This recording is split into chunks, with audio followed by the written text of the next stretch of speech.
Alright, fact check this, episode 13. And for those watching on the video, I apologize for my funny mouth movements. Got busted in the mouth playing basketball last night.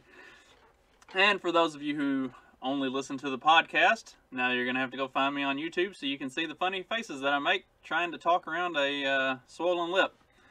So today I wanted to talk about the wasted vote of the third-party voter. So this year especially, but it happens in every election, we hear how if those of us who are choosing to vote for a third party are wasting our vote, or we're going to cost the other candidate the election. And by other candidate, I mean whichever side the person who's arguing has chosen. It never fails that it's not just Democrats and it's not just Republicans, but both sides are fully convinced that third-party voters are costing their candidate the election. And if we're being totally honest, there is some level of truth to that. I did some research and looked at the voting numbers in 2016 with Hillary and the Green Party in particular. So if you looked at the big swing states that really surprised the establishment and went in Trump's favor, you would, if you really dug into the numbers and looked pretty closely at it, if you removed Jill Stein from the equation and you took Jill Stein's votes, which Jill Stein was the Green Party candidate in 2016, and you took Jill Stein's votes and you gave them to Hillary, because if we're being totally honest, Green Party voters most likely are not leaning towards Republicans. Like they would typically fall in the Democratic Party's demographic. So if you remove Jill Stein entirely from the equation and you put the Jill Stein votes towards Hillary, Hillary wins all those swing states. So it's not necessarily untrue to say that a third-party vote is going to cost your candidate the election, because it very much did in 2016, and that's why. So I don't think this got nearly enough publicity. Okay, so it didn't get any publicity whatsoever. The only people that were talking about it were other people who support third-party candidates. The Democratic Party went above and beyond to deny ballot access to the Green Party in a lot of those big swing states. Somebody else caught on to that within the DNC, and they realized that the Green Party was a threat, and they really went out of their way to deny ballot access to the Green Party in a lot of key states in the 2020 election. I mean, man, like, if you want to dive into all the conspiracy theories and really look at the different ways that the Democrats have kind of rigged this election and screwed over a large portion of the population with it, I mean, that right there is voter suppression. Like, you're not giving a third-party candidate the opportunity to even be on the ballot because you know they're a threat to the duopoly. It is complete and total bullshit in every way, and it doesn't get any coverage. The media is not going to talk about it. No media, absolutely no media is going to talk about that, because it exposes just what a total screw job and how rigged the system is. But then getting back to this year, even like for 2020, it was very, very prevalent in all of the swing states to have people from both sides, Democrats and Republicans, circling the Joe Jorgensen voting numbers on the different polling websites and saying, you people are responsible for my candidate losing. So, and then from a libertarian standpoint, especially, but generally speaking for most third-party voters, you like, yeah, that's kind of the point. That's why, that's not necessarily why we do it. We don't vote for a third party to cost your candidate, whether you're right or left. We don't vote for a third party to cost your candidate the election or to ensure the other candidate wins the election. We vote because both of them are such horseshit that we don't care if we cost you the election. We don't care if we cost them the election. They are both so bad that it does not matter which one of them wins. It is more of the same no matter what. And that's why a principled third-party voter will look at the duopoly and say, it doesn't matter which one of them is a little bit less evil than the other. I'm not voting for either one of them. Like, I'm not voting for a lesser of two evil. I'm going to vote for one that I don't consider to be evil at all. I mean, that was completely my strategy in both 2016 and again this year. And I didn't vote for the Libertarian candidate in 2016 because I didn't think that candidate, Gary Johnson, by all accounts, Gary Johnson is a very nice guy and he's a really good person, but I didn't believe that he represented libertarian values or even had any freaking clue what libertarian values are. And his vice presidential candidate was Bill Weld, who is an absolute fucking war hawk.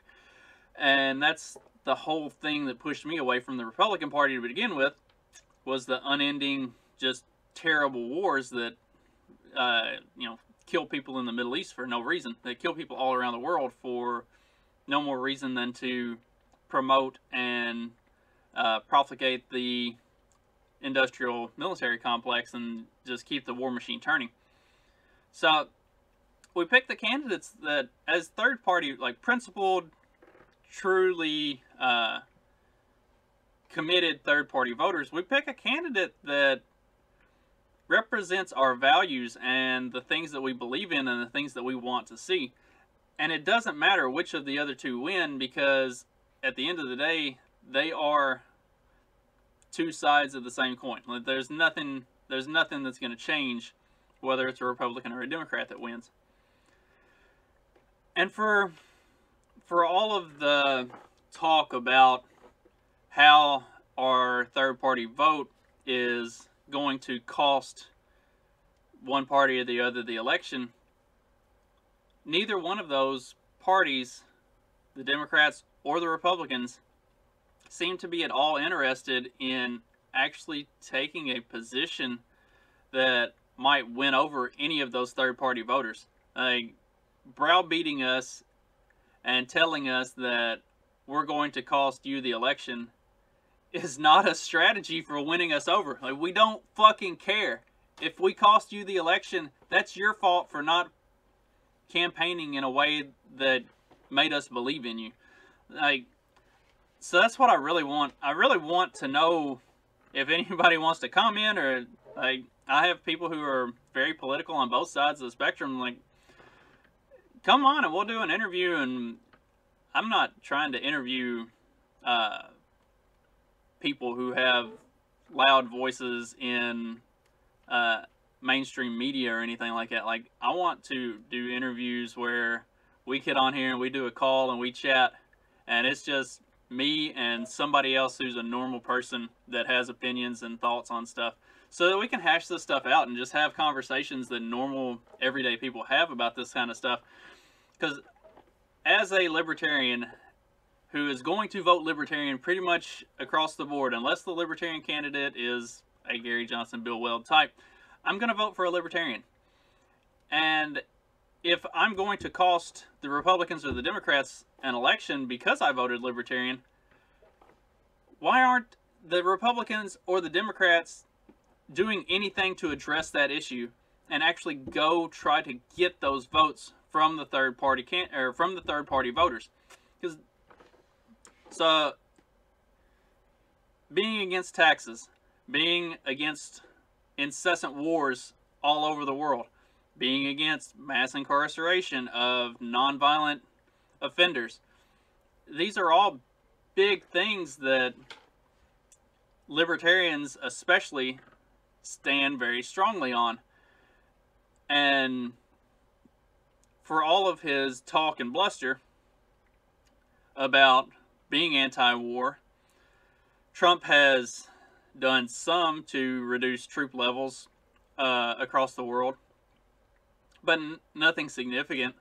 And at the same time, while talking about it, the war in Yemen has become worse and worse on his watch. So it's disingenuous to say the least, and principled libertarian voters see through that. The same with the war on drugs hasn't ended; it hasn't scaled back. Trump did do some good things in terms of working on criminal justice reform, but it was small steps that really he didn't do a lot to initiate it, and he hasn't done a lot to continue it or to push it further than what it has gone. Like, major steps could be taken in these directions, and nothing gets done. And then on the Democrat side, they're the polar opposite. Like, the Democratic Party has become the police state war hawk party. So where's the appeal for a libertarian voter for either of these parties? Like, obviously the third party voters can swing an election and have enough of a voice and enough of a say that we can cost your guy or girl, woman, whatever. We can cost your candidate the election. Why aren't either of those parties doing anything to try to bring us in and get us on your side? It just doesn't make any sense to me whatsoever. I mean, instead of removing the Green Party from the ballot, why don't you go appease the Green Party? Make platform changes that actually give those people what they want, instead of just completely alienating them and removing them from the voting pool altogether. The system is so bullshit, and it's so built on just the duopoly continuing to build itself up and up and up and squash anything else down. And the fact that people aren't waking up and seeing this, it boggles my mind. And I really more than anything want feedback from people who are entrenched in Democrat or Republican parties, and tell me why it is that they don't seem to think that there is a strategy in trying to get the third party voters on your side, other than to tell us that we're going to cost your candidate the election that we clearly don't care about. And on the topic of the police state and the military industrial complex and all of that the Democrats seem so ardently behind these days, which is such a weird thing to think about for what the Libertarian Party, or the liberals and the Democratic Party are supposed to stand for. They should really align more with libertarian ideals of being anti-war, anti-police, not anti-police. I'm going to explain that a little bit more in depth. But what the Democrats have always seemed to preach the most, they should align more with libertarian values on that kind of stuff. And I wanted to talk about this with the second round of COVID lockdowns seemingly right on the horizon, if not actually already starting in some places, and I'll also talk about some good news with that as well. But I'm not sure how the Back the Blue crowd can be anti-lockdown, and let me explain. So, the Back the Blue tends to be the seriously right-leaning crowd that is pro the police.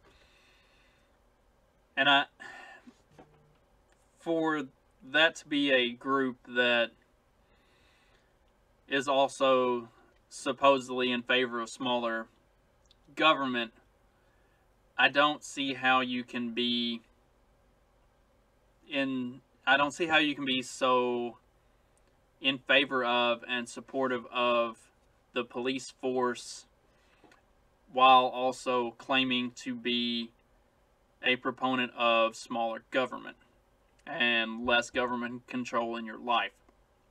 Because when all of this comes down to it and push comes to shove, the ones who are going to be enforcing these unconstitutional lockdowns will be the police. Like, I personally know plenty of police officers. I've got a niece who's a police officer. I have been and consider myself still to be good friends with many police officers. With that being said, and I have a great deal of respect and appreciation for the job that police officers do. But with that being said, I also am very leery of and do not have a lot of trust in the police forces in general. Because at the end of the day, police are a bureaucratic extension. They are the enforcement wing of the government. And whether we think that the laws or mandates or rules are right or justified or constitutional or anything, at the end of the day, they're going to enforce those because that's their job. So if you back the blue, but you're anti-mask, anti-lockdown, anti all of the unconstitutional shit that the government does on a regular basis, it's a contradictory position to take.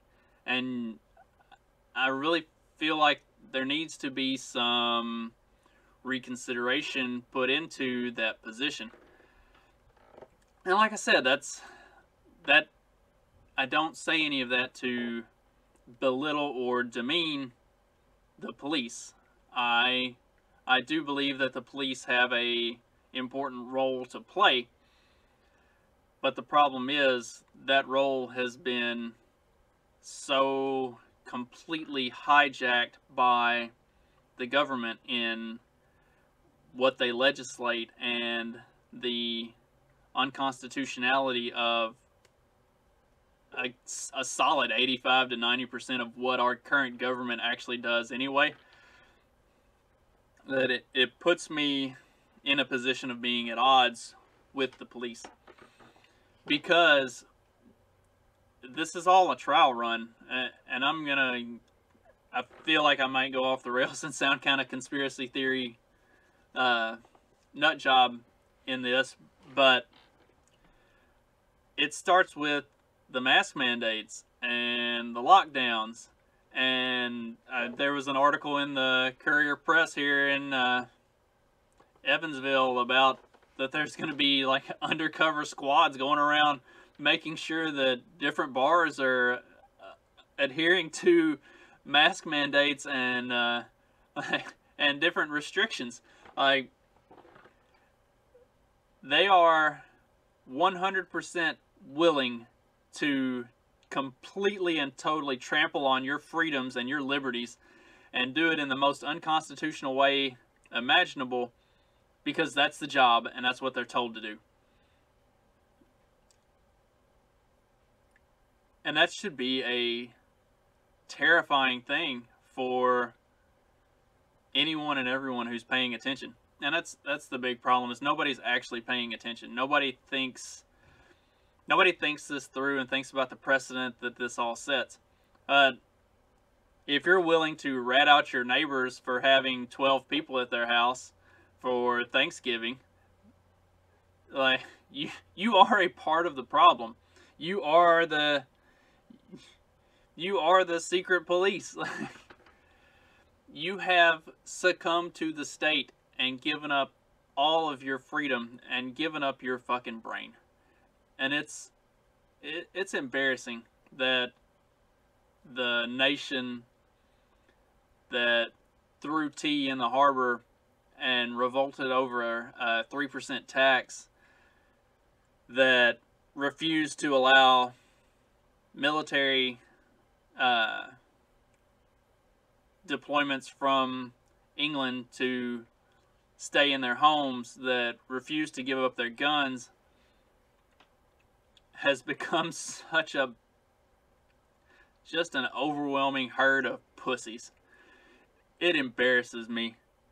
What really concerns me is it starts with this mask mandate bullshit, and then it's the social gatherings and everything else, and eventually it leads to they're coming to round up your guns, or they're coming to round up your kids to send them to a state-run indoctrination center. We already willingly send our kids to the state-run indoctrination center, and people are more and more starting to break away from that and do homeschooling or private schooling.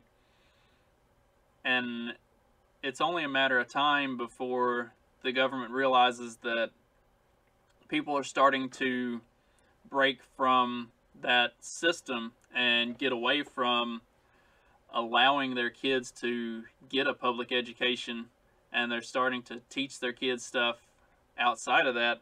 And so they're just going to start taking our kids away. They're going to, I sound like a nut job, but it is not that far out. It is going to happen probably in our lifetimes, and probably sooner than what most of us are comfortable with or willing to believe. And there is some good news. There are silver linings. There are things that are encouraging. I think all of the sheriffs in LA County said that they would not enforce Governor Gavin Newsom's mandates. I know there are other sheriffs in this area and other parts of the country who have said they will not enforce these mandates. There are governors who have said they will not mandate things. There are mayors who have said they will not enforce the governor's mandates. Like, there are pockets of resistance out there.